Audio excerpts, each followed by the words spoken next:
ഒരു 2 line പാടാമോന്ന്? 2 line sir? പാട്ട് പാടാന്ന് പറഞ്ഞാൽ ഇവിടെ കുറെ പാട്ടുകാരുണ്ട്. ഹരിഹരൻ സാറിന് വെയിറ്റിംഗ് ആണ്. 2 ഞാൻ പാടിനാലേ അരുൺ വരുമ്പോ ഇവിടെ. നിങ്ങൾ പാടി അരുൺ വരും, ഉറപ്പാണോ? എന്നെ താലാട്ട വരുവാളോ നെഞ്ചിൽ പൂമഞ്ചം. അല്ല, ഇങ്ങനെ പാടി ഇവരൊക്കെ കൂക്കും സാർ. ശ്രുതി വേണോ? ശ്രുതി വേണം.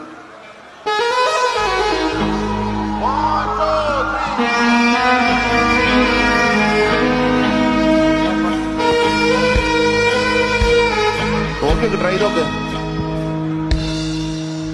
என்னை தாராட்ட வருவாளோ நெஞ்சில் பூமஞ்சம் தருவாளோ தங்க தேராட்டம் வருவாளோ இல்லையே மாற்றம் தருவாளோ தத்தளிக்கும் மனமே தத்தை வருவாளா முட்டு இதழ் முத்தம் ஒன்று தருவாளா